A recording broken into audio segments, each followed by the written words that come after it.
बच्चों, अगर मुसलमान आपस में लड़ने लगें तो क्या होगा? सर, फिर तो सबको तकलीफ होगी। अल्लाह ने फरमाया, आपस में खून ना बहाओ। यानी लड़ाई नहीं करनी।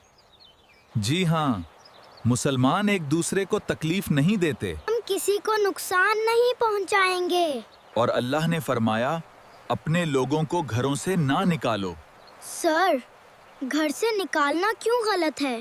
क्योंकि घर इंसान के लिए अमन की जगह होता है। ओह, इसलिए लोगों को तकलीफ नहीं देनी चाहिए। फिर अल्लाह फरमाता है, तुमने वादा भी किया था कौन सा वादा? कि अल्लाह के हुक्म मानेंगे और जुल्म नहीं करेंगे।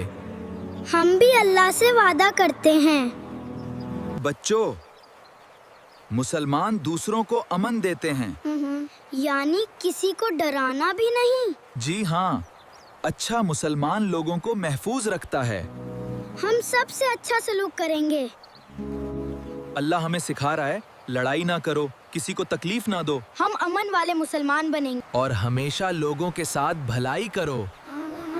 हम अल्लाह के हुक्म पर अमल करेंगे।